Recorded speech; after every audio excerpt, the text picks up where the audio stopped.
Y la primera pregunta es, ¿cuál es la diferencia entre la terapia con radionúclidos y la radioterapia? Doctor, bienvenido, buenas noches. Hola Lupita, ¿qué tal? Buenas noches. Pues para mí es un gusto poderles platicar acerca de esto de la terapia con radionúclidos, que realmente cuando uno lo analiza, se da uno cuenta de que tiene realmente un gran potencial, de que estamos en las postrimerías o ante las puertas de realmente, como lo decíamos en la introducción, de poder hacer terapias con radiaciones que sean muy localizadas y que sean muy dirigidas. De hecho, pues ya se ha empezado a hacer esto y se ha tenido buenos resultados. Sin embargo, como lo decíamos en el principio, pues la terapia con radionúclidos nació por allá de los años 40 del siglo pasado, cuando se le dio yodo radioactivo a un paciente. El yodo radioactivo pues tiene un tipo de decaimiento que es el tipo de decaimiento beta. Cuando nos referimos a alfas y betas, nos referimos a la manera en que un núcleo radiactivo, entiéndase un núcleo inestable, tiende a hacerse estable, porque bueno, en la naturaleza, a los núcleos, a los átomos, a los núcleos de los átomos, el estar inestables, entendámoslo como que no les gusta, ¿no? Y todos tienden a la estabilidad. Esta inestabilidad se da por un exceso de partículas nucleares. El otro día platicábamos, ¿no? Que las partículas nucleares, las que están adentro del núcleo, son el protón y el neutrón. El protón teniendo una carga positiva y el neutrón, pues, no teniendo carga. Pero ambos dos tienen masa, es decir, son corpúsculos. Y en los orbitales de los átomos encontramos nosotros a los electrones, que también son partículas mucho más pequeñas que el protón y el neutrón, pero que tienen una carga negativa. De tal manera, Lupita, que si nosotros lo analizamos, nos podemos dar cuenta que los átomos de los elementos tienden a ser eléctricamente neutros, es decir, al mismo número de cargas positivas le corresponde el mismo número de cargas negativas. Recordemos, positivas en protones y negativas en electrones, neutras en los neutrones. Pues hace mucho sentido, ¿no? El nombre de las partículas subatómicas. Bueno, entonces les decía que cuando hay un exceso, sobre todo en el núcleo, de protones y neutrones, porque no hay electrones en el núcleo, o sea, no hay normalmente durante un tiempo largo electrones en el núcleo. Sin embargo, sí que se pueden generar electrones nucleares, que son un tanto diferentes a los electrones orbitales, que son justo los que acabamos de hablar ahorita. Porque ustedes han de saber, y bueno, a lo mejor ya lo intuyen, que cuando nosotros hablamos de física cuántica, es decir, la física de cosas muy, pero que muy pequeñitas, suceden cosas un tanto extrañas, y por eso pues es muy bonito y es fascinante el mundo de la física cuántica. Y los médicos nucleares pues tenemos que estar familiarizados con todos estos conceptos pues para entender cómo utilizarlo para fines pacíficos, para fines médicos. Todas estas cuestiones de primero las radiaciones y segundo las radiaciones nucleares. Entonces, estaba yo comentándoles que los decaimientos radiactivos se dan en núcleos que son inestables. Precisamente esa inestabilidad nosotros podemos entenderlo a grosso modo y para fines prácticos, que le dan la capacidad de ser radiactivos o radionúclidos. De ahí viene la palabra terapia con radionúclidos. Es decir, nosotros podemos dar tratamientos con radiaciones que ionizan. Más adelante voy a hablar de qué quiere decir que ionizan o ionizante iones, pero con radiación que proviene del núcleo. De ahí la palabra nuclear, de ahí la palabra medicina nuclear. Vean cómo todo esto está concatenado, ¿no? Y yo los estoy llevando desde los conceptos más básicos para que entendamos la diferencia y entendamos de qué estamos hablando. Bueno, entonces, nuevamente, cuando tenemos nosotros los decaimientos radiactivos, Estos decaimientos radiactivos nucleares se pueden dar a grosso modo de 3 maneras. Uno, es con la emisión de partículas alfa, que básicamente son partículas grandes porque son núcleos de helio formado de 2 protones y 2 neutrones. Recordemos que en emisiones pasadas yo les dije que lo que le da identidad a un átomo es el número de protones. Un átomo con un protón pues es un átomo de hidrógeno. Un átomo con 2 protones es un átomo de helio. Y así sucesivamente, conforme vas cambiando el número de protones, tú vas teniendo carbono, y vas teniendo oro, y vas teniendo plata, y te das dando cuenta que pues conforme vas teniendo más número de protones, tus átomos obviamente tienden a ser más grandes, porque pues hay átomos que tienen 100 protones o que tienen 80 protones contra un átomo que tiene un protón, y los protones pues para fines prácticos todos son del mismo tamaño. Entonces tú tienes, si tú lo comparas contra un átomo de hidrógeno, pues tú puedes tener átomos que son 100 veces más grandes, como el átomo de uranio, que es un átomo grandotote, que pues es como que de las cuestiones, de los elementos químicos que pues como que toda la persona sabe y entiende que son radiactivos, ¿no? O los de plutonio, o los de torio, o los de radio 223, o los de estroncio, o los de actinio, o los de astato, etcétera. O sea, cuando nosotros miramos la tabla periódica, pues vemos que hay muchos elementos.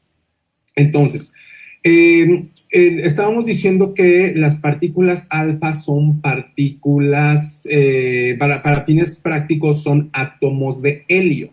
Los átomos de helio, ya les habíamos dicho la otra vez, adivinen dónde están. En el Sol. El Sol está generando, bueno, en las estrellas más bien, el Sol es una estrella. Las estrellas, parte de su combustible nuclear, pues consiste en la formación de átomos de helio. Entonces, si dan cuenta de la dimensión de las cosas que estamos hablando, pues esto empieza a tomar unos matices filosóficos, empieza a tomar unos matices bastante inimaginables e insospechables. O sea, nosotros, los seres humanos, los médicos nucleares, podemos dar tratamiento con partículas que se están generando en el Sol, en las estrellas. Entonces uno dice como que, wow, o sea, ¿de qué estamos hablando? Y es algo que los seres humanos hemos logrado dominar. Entonces, les decía que las partículas alfa son partículas grandes, hablando de una escala atómica. Son partículas grandes porque tienen 2 protones y 2 neutrones, tienen una carga positiva, o sea, están cargadas positivamente porque pues, los protones son positivos, y acuérdense que al ser núcleos están desprovistos de electrones. Entonces su carga neta es positiva y son voluminosas y son pesadas. Ajá. Luego tenemos las partículas beta. Bueno, y cuando hago ya la precisión de decir partículas, quiere decir que tienen masa. Ajá, tienen masa y tienen energía. Esto es muy importante cuando hablemos de las partículas beta y de los fotones y los rayos gamma. Porque me van a decir, ¿por qué no se llaman partículas gamma? Y ya van a entender por qué no se llaman partículas gamma.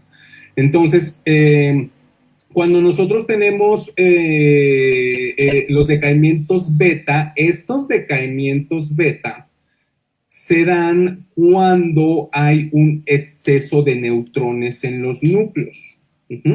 Entonces, cuando hay un exceso de neutrones, existe un cambio al interior de los núcleos que hace que se emita un electrón nuclear que se parece mucho a un electrón orbital. La diferencia es que, obviamente, el electrón nuclear se origina de la conversión de un neutrón que pasa a convertirse en un protón, porque recuerden, los neutrones son eléctricamente neutros.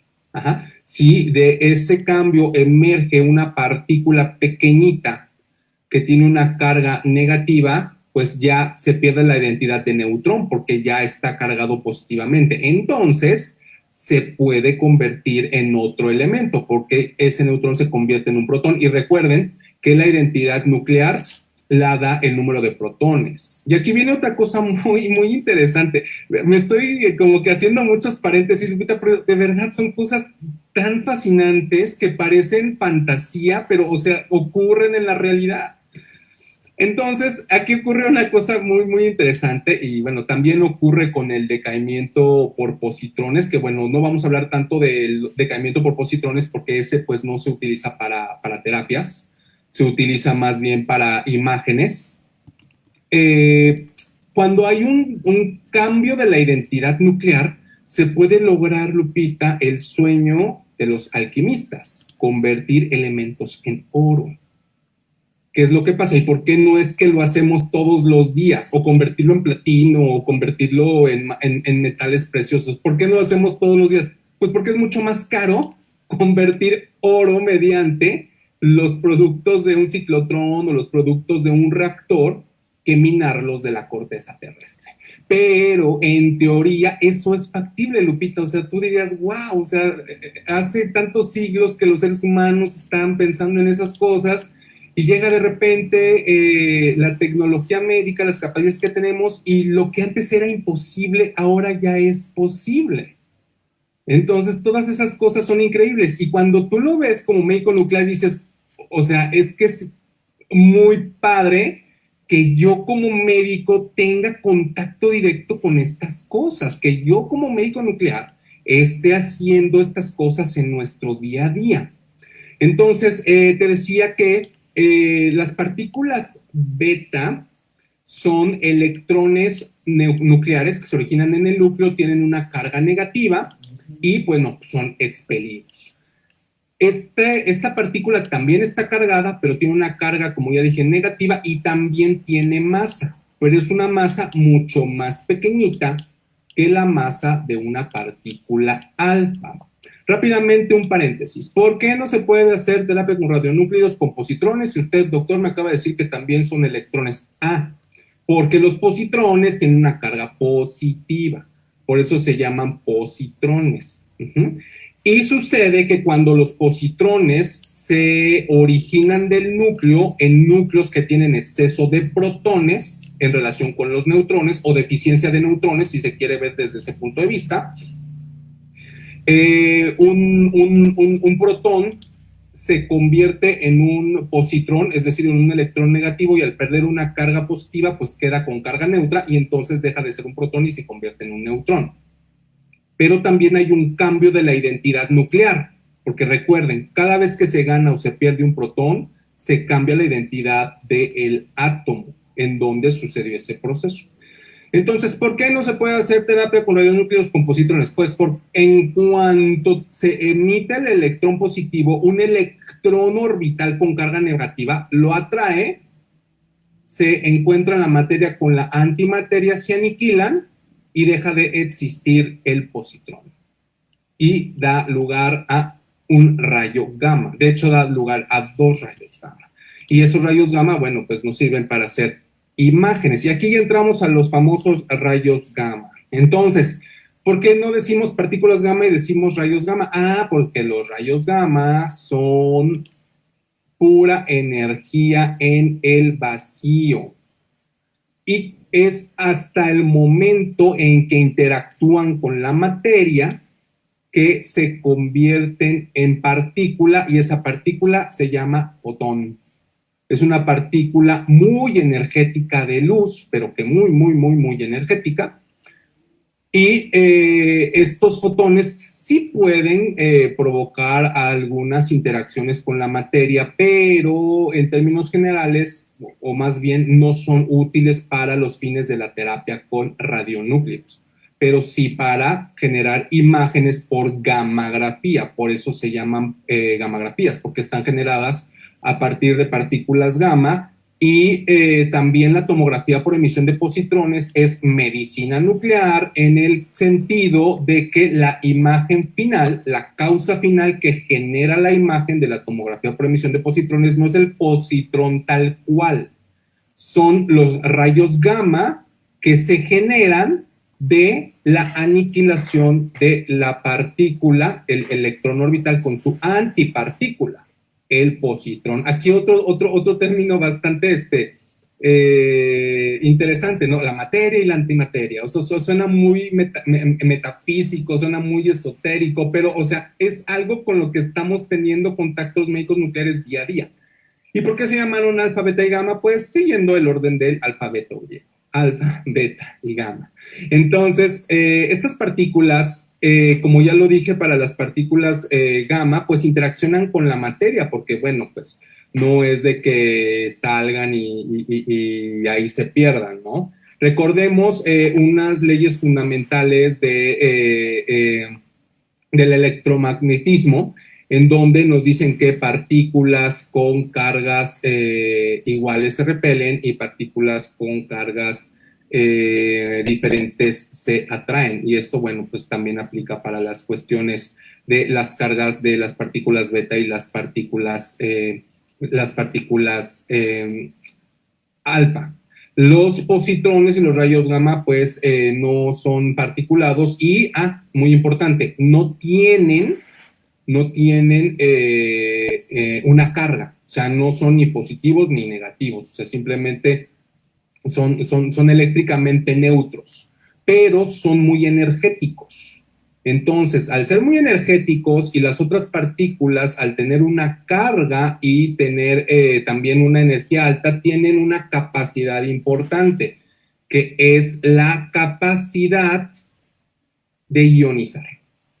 Aquí viene esta palabra que seguramente ustedes han oído mucho, o sea, es que ioniza, es que las radiaciones ionizantes, es que los iones, es que todo esto, ¿no?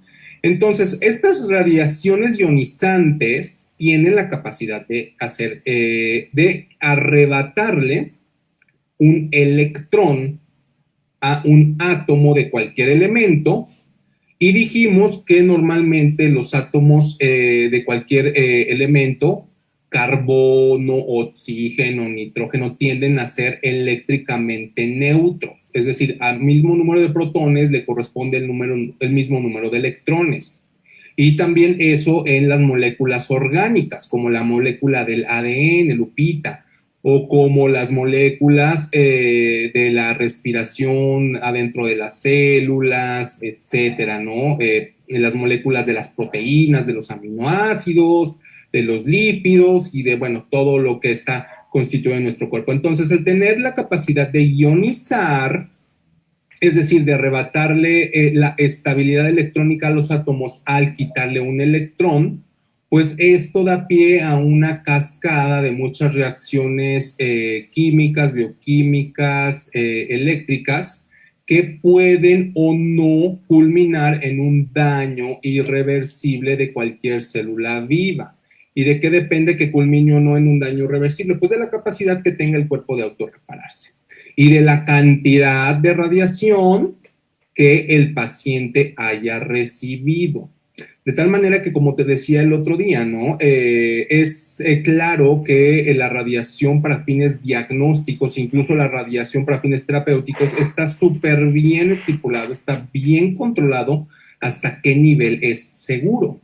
Porque finalmente se supone, bueno, no supone, se supone, bueno, finalmente se tiene que hacer con un margen de seguridad. Incluso cualquier tipo de radiaciones sabemos cuáles son los límites y, bueno, cómo protegerse y cómo cuidarse de todas estas cuestiones. Entonces, las partículas alfa y beta, al ser partículas grandes, casi una vez que son emitidas, Lupita, interactúan con la materia, porque no se originan en el vacío, o sea, se originan adentro del cuerpo, por ponerlo de una manera, ¿no? Entonces, al ser grandes, tienen una interacción con la materia muy rápida, tienen una mayor capacidad de ionización y, muy importante, son detenidas o desaparecen incluso por barreras físicas, como una hoja de papel, en el caso de las partículas alfa, o una hoja metálica de aluminio, en el caso de las partículas beta. De tal manera que, si tú te das cuenta, estas partículas son relativamente sencillas de blindar. Incluso las alfa, pues no penetran ni siquiera la piel, porque pues ahí se desintegran, ahí interactúan con la materia y pues no hacen como que alguna reacción. De tal manera que, si tú te das cuenta, mientras estas partículas estén afuera no es tanto el problema de la irradiación externa. Para que estas partículas puedan tener un efecto terapéutico, es decir, para que la podamos utilizar con fines médicos, estas partículas tienen que irradiar desde adentro. Es decir, no tienen que los pacientes que reciben estas terapias, en realidad la irradiación es desde adentro, es interna. Y esa, Lupita, es la gran diferencia con la radioterapia o la teleterapia. En la radioterapia o la teleterapia, la radiación viene de afuera y es otro tipo de radiación. Aquí hay un aparato o hay aparatos que generan haces de radiaciones. El paciente se pone enfrente o en el campo a radiar y es irradiado de manera externa por un equipo pues que sabe o que está diseñado para provocar este tipo de reacciones y generar haces de radiación. Pero cuando nosotros hablamos de terapia con radionúclidos, esto no se puede hacer porque ya te dije que las partículas ni siquiera pueden entrar al cuerpo y necesitamos que actúen adentro del cuerpo. Entonces, ¿cómo es que las usamos? Pues introduciéndolas en el interior del cuerpo humano. Como lo hemos dicho más de una vez en esta emisión, en México, el único especialista médico que tiene competencia profesional para prescribir, autorizar que a un ser humano con fines médicos se le introduzca radiactividad de fuente abierta es ni más ni menos que el médico nuclear. Ningún otro especialista tiene esa competencia profesional, más que los médicos nucleares. Luego, por ende, pues la terapia con radionúclidos es competencia exclusiva del médico nuclear. Entonces, cuando nosotros prescribimos que a un paciente se le dé radiación alfa o radiación beta negativa, pues obviamente que tenemos que autorizar y tenemos que supervisar que se le administra por vía oral, por vía intravenosa, o pues que esas son básicamente las vías principales, ¿no? La oral y la intravenosa. Pero el médico nuclear tiene que autorizarlo y tiene que supervisarlo. Entonces, al ya estar adentro del cuerpo, pues estas partículas o estos átomos que tienen la capacidad de decaer en manera alfa o en manera beta, pues tienen que irse a localizar al lugar a donde queremos que hagan su mecanismo de acción. Y esto es algo muy importante, Lupita, porque si tú te puedes dar cuenta, cuando nosotros irradiamos a un paciente desde afuera, bueno, los médicos especialistas en radioterapia irradian a un paciente desde afuera, obviamente que entre el tejido a tratar y el haz de radiación, pues interpone tejido sano. Tejido que, bueno, va a tener que sufrir de una irradiación porque si no, simplemente no se puede llegar a el tejido en el cual se quiere dar tratamiento. Cuando, por ejemplo, por poner un ejemplo, cuando a las pacientes que tienen cáncer de mama les irradian el lecho de la mastectomía, pues es sabido, les dicen que a lo mejor pueden llegar a tener un problema en el pulmón, porque finalmente, o sea, sí se irradia la mama, pero también le va a tocar algo de radiación al pulmón, que finalmente pues puede terminar en una fibrosis, ¿no? Entonces es una cuestión que ha mejorado mucho, por cierto, las técnicas de radioterapia externa y cada vez son mejores, cada vez protegen más a los tejidos críticos. Sin embargo, una cosa muy relevante y muy particular del estudio o de la terapia con radionúclidos es que tiene una especificidad, tiene un tropismo para localizarse de manera selectiva en el tejido que tiene que ser tratado. Es decir, es como una bala mágica, Lupita, es como un misil teledirigido, que tú lo introduces por vía oral o lo introduces por vía intravenosa y esta terapia con radionúclidos, estas partículas alfa o estas partículas beta, de los diferentes elementos radiactivos que las emiten. Por ejemplo, el yodo emite partículas beta, el radio 223 emite partículas alfa. Por ejemplo, algo que está muy de moda ahorita pues es el lutecio, que emite las partículas beta también, pues se pueden localizar en las diferentes partes del cuerpo en función de la especificidad que tienen para dirigirse a los órganos a tratar, Lupita. Entonces, ¿cómo logramos esta especificidad? Pues mediante acoplándolos a moléculas en específico que las hagan dirigirse al tumor que se quiere destruir.